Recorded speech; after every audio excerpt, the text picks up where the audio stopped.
nosotros poder compartir un poquito con quien nos visita hoy, el diputado nacional Pablo Cosiner. ¿Cómo está, doctor? Bienvenido. Gracias por estar con nosotros. No, muchas gracias por la invitación. Sé que va a arrancar con fútbol, Carlos, ¿eh?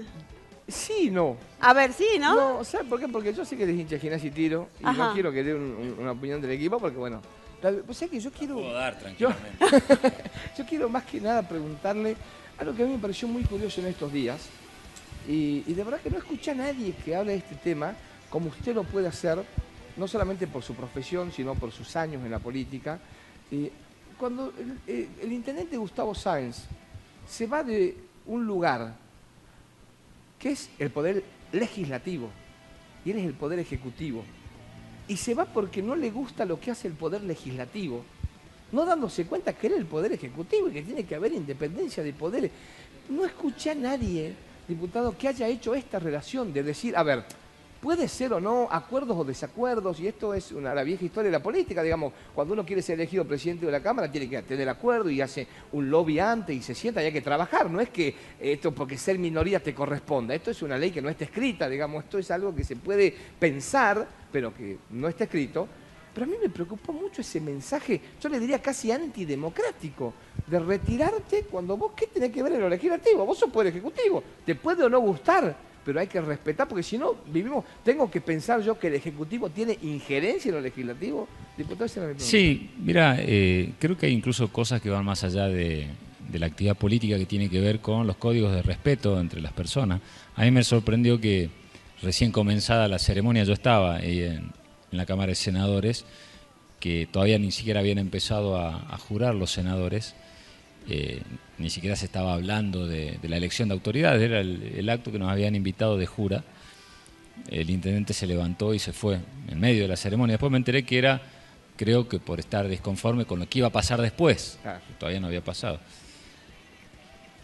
Yo creo que eso es lo importante, porque la verdad que si nosotros seguramente le preguntamos al 90% de la gente en Salta si sabe qué es lo que pasó en la elección de autoridades, creo que los problemas pasan por otro lado de la vida de la mayoría de los salteños, ¿no? Y de los argentinos en general. Esta cuestión de la discusión del poder y de las autoridades, no creo que sea el tema central. Ahora sí creo que nosotros los que estamos en la actividad pública debemos mostrar ciertas señales de convivencia y de respeto y que las diferencias las zanjemos desde otro lugar.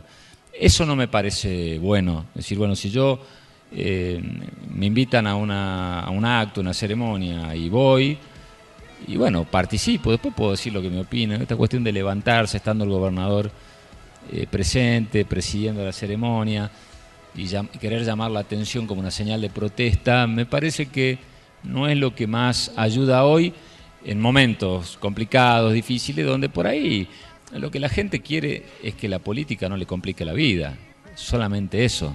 Digamos, trasladarle a un ciudadano común la tensión propia de las diferencias políticas, me parece que, digo, más allá de que lo que vos decís es cierto, digamos, el Poder Legislativo tiene su impronta, su ritmo, su manera de elegir las autoridades internas y que lo zanja la actividad misma del Poder Legislativo. Te puede gustar o no, pero bueno, son las reglas de juego, el que junta más votos elige su presidente, su vicepresidente, uno puede estar de acuerdo o no.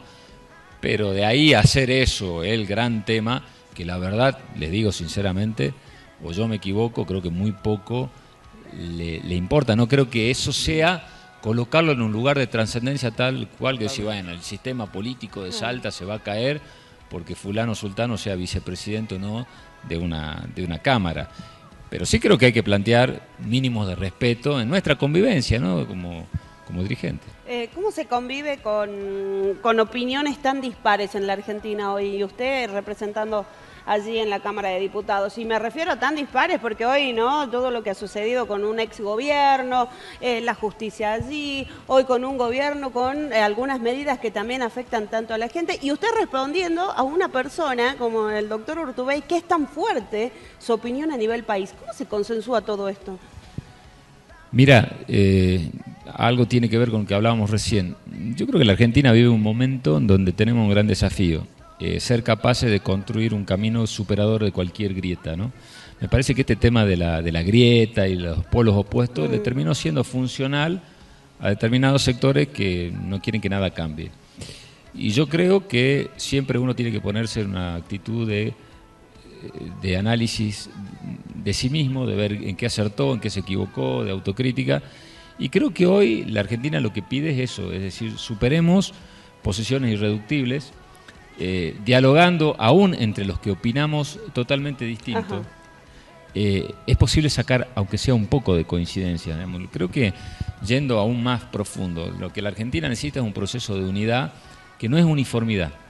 Unidad significa decir, yo soy distinto a vos, distinto a él, distinto a un montón de gente, pero seguramente entre nosotros si dialogamos 1 o 2 puntos de acuerdo vamos a encontrar si nos damos esa oportunidad. La Argentina tiene que darse esta oportunidad de decir, pensamos distinto, con muchos de manera muy distinta, pero si no empezamos a buscar puntos de acuerdo, es muy difícil que la Argentina salga adelante diciendo el que piensa distinto al otro es un enemigo, es un traidor, es irreductible las diferencias. De todo parece que hacemos una grieta, pero absolutamente de todo. Es como que la dinámica de hoy te obliga a ponerte de un lado u otro. Creo que la Argentina necesita iniciar ese proceso. Cuando vos lográs diferenciar las diferencias políticas de lo personal, todo es posible. Yo puedo pensar políticamente distinto a vos, pero si yo preservo una relación personal, me voy a poder sentar a dialogar y a discutir. Hay dirigentes en la política que no son capaces de sentarse a tomar un café para hablar. Totalmente. Un país en esa situación no tiene destino. Entonces nosotros nos hemos acostumbrado en la Argentina a que esto sea lo normal. Y la verdad que en la mayoría de los países del mundo pasa otra cosa distinta. Y creo que ese es el gran desafío. Sí se puede pensar distinto, sí se puede discutir cosas que uno piensa distinto. Lo que también se puede decir tener una actitud responsable. ¿La está teniendo el gobierno nacional hoy? Yo del gobierno nacional soy muy crítico en muchas políticas. Puedo destacar por ahí algunas cuestiones que tienen que ver con la vocación de sentarse a discutir. Nosotros en el Congreso el gobierno no tiene mayoría y está obligado a sentarse a discutir muchas cosas. Y la verdad que en algunas leyes que por ahí no son tan trascendentes desde las políticas públicas, pero que tienen que ver con cuestiones sectoriales como ley PYME, ley de emprendedores, ahora la ley de compra nacional, en su momento la reparación histórica y demás, no hemos podido poner de acuerdo. No tiene por ahí a nivel parlamentario, digo, ¿no? En el Congreso hay buenos articuladores del oficialismo y a veces nos podemos sentar. Ahora, sí tengo profundas diferencias por ahí en lo que se refiere en políticas económicas. Creo que es un gobierno que confía demasiado en que las leyes del mercado acomoden solas las cosas, y yo no conozco ninguna ley del mercado que acomode las cosas a favor del que más necesita, siempre concentra en función del que más tiene. Entonces hay una visión, creo, del gobierno demasiado decir, bueno, que los factores de la economía se ordenen solos, ¿no? No coincido la apertura de importaciones que hace el gobierno, no coincido que el gobierno busque bajar la inflación aumentando las tasas de interés, porque eso hace que la gente no invierta. Vos tenés plata hoy y es más fácil ponerla en un banco a que te produzca determinado interés, a que decir me pongo un almacén, una despensa o una carpintería, porque hay riesgo. La Argentina no tiene estabilidad en el consumo. No, si yo la guardo la plata, no hay reactivación. Y ahí es donde creo que el gobierno tiene una falla muy grande. No ha podido generar todavía la reactivación de la actividad económica. Entonces digo, ahí es donde este tema de la grieta termina siendo funcional, porque si vos discutís, vamos a hablar ya más concretamente, estás con Macri o estás con Cristina, no discutís cuál es la realidad económica de la Argentina. Entonces esta relación, digamos, de polos opuestos, donde se discute solamente cuestiones de poder, si estás con uno o estás con otro, hace que no discutás la cuestión de la realidad, y creo que la Argentina necesita meterse un poco más en la discusión de los problemas del día a día. Los problemas del día a día, cuando uno los menciona y dice, bueno, la tarifa del gas aumenta, la tarifa de la luz aumenta, y en definitiva todas estas políticas terminan afectando netamente a la gente, diputado, pero sin embargo también los apoyó en la última elección, ¿no? Los apoyó. Ahí está, son dos cosas reales, puntuales las que voy a decir, y las dos reales. La primera, el gobierno plantea que la Argentina venía sin sinceramiento de tarifas. A mí lo que me preocupa es que cada vez que se habla de la palabra sinceramiento, nunca se sincera en función del bolsillo, sino se sincera en función de lo que las empresas están planteando. Puede ser que la Argentina haya venido con tarifa atrasada en Buenos Aires, no en el interior. El primer error de este gobierno es generar una situación equitativa. Yo alquilo un departamento en Buenos Aires y la verdad que la tarifa que se paga del UOGA no tiene absolutamente nada que ver de la que pagamos acá. Ahora, eso es en Buenos Aires, no en el resto del país. Perdón, entonces, ¿cuánto paga más o menos? Y puedes estar pagando, bueno, yo lo uso muy poco, pero puedes estar pagando con un uso fuerte de un monoambiente 150, 200 pesos como mucho. Bueno, a ver, en casa somos 3, pagamos, este mes salió 2.900 pesos. Digamos, entonces, te quiero decir que el problema del gobierno creo que fue ese, es decir, acomodo las cosas en función de determinados sectores. Ahora, si yo sincero tarifa, porque viene atrasada, pero esa tarifa después impacta negativamente, por ejemplo, en la cadena de costos de una pyme, vamos al caso, un almacén, una herrería, una carpintería o una fábrica de colchones, ¿qué pasa? Digamos, te aumenta la tarifa, te cae el consumo porque la gente tiene menos plata, porque le alcanza menos, y a la vez tenés que competir con artículos importados. Entonces, eso es lo que el gobierno no terminó de resolver y no termina de resolver, y es lo que se siente. Ahora, vos decís, el gobierno, hay que decir la verdad, el gobierno anunció antes de las elecciones que iba a aumentar la tarifa, y un grupo importante de gente lo votó. ¿Por qué? Porque el gobierno también, por otro lado, alimentó esta grieta de decir, estás con uno o estás con otro. Y cierto sector de la sociedad argentina quiere dar vuelta a la página y en esta elección votó como votó, no pensando en la economía, sino pensando en la grieta. Bueno, la Argentina en algún momento, y eso es responsabilidad de todos nosotros, tendremos que discutir qué pasa en la Argentina y ya dejar de lado. Está bien, este gobierno ganó las elecciones en el 2015 para ser presidente, quiso dar vuelta a la página, volvió a ganar ahora en función de esta grieta.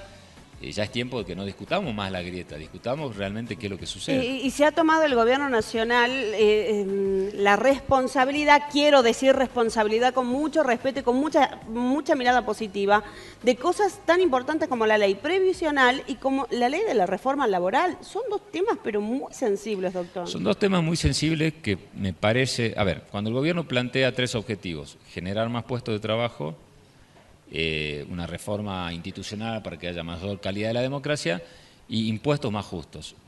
Como objetivo, te lo firmo, digamos, no tengo ningún problema. Creo que son conceptos que nadie puede negarse a discutir. Pero después cuando lees... Cuando vos vas a la ley y decís, bueno, la reforma laboral cercenando derechos de los trabajadores, ¿es generar puestos de trabajo? No, la verdad que modificando la ley de contrato de trabajo no generás puestos de trabajo. Vos generás puestos de trabajo cambiando las condiciones que estuvimos hablando recién. Y lo mismo la situación de los jubilados, por más que uno como oposición quiera ayudar a resolver los problemas, el proyecto que mandó el gobierno no alcanza. Ojalá que los senadores puedan modificarlo, lo están discutiendo ahora, buscar otras alternativas, pero es como que también son proyectos que vos hablás con el contexto de la gente, con los sectores representativos y nadie los defiende. Incluso hasta el mismo gobierno, vos no ves dirigentes del mismo gobierno salir a defender estos proyectos. Entonces cuesta, por más oposición responsable que uno busca de ser, si no, no le voy a poner palo en la rueda al gobierno además, pero la verdad que a veces el gobierno se deja ayudar muy poco. Entonces si vos decís, la Argentina tiene déficit, querés ahorrar 100.000 millones de pesos, bueno, le saquemos de la plata del bolsillo a los jubilados, tal cual plantea el gobierno en su proyecto original, y bueno, otra vez los jubilados pagando el pato de la boda, es medio injusto, ¿no? Claro. Ahora,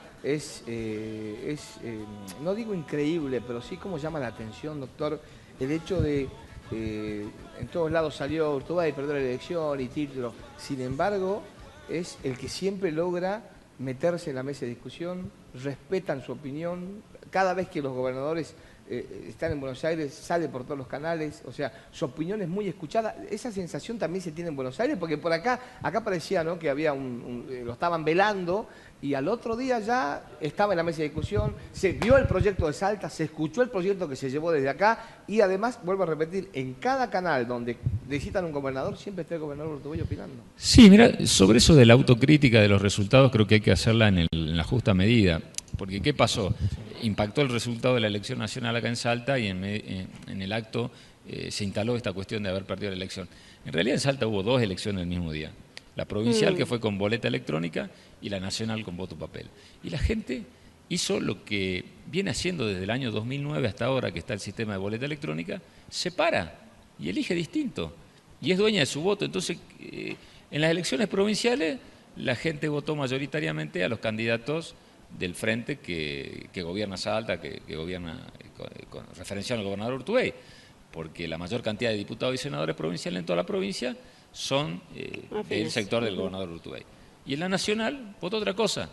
En la nacional la gente eligió en función de esa grieta. Pocos hicieron esa mirada, ¿no?, de las cosas. Pero ¿sabes lo que pasa? Es que me parece que al mismo gobernador hasta, digamos, la autocrítica espontánea que hizo le impidió mostrar esta realidad. Entonces, era como que en Salta había habido una sola elección y que era la de diputados nacionales.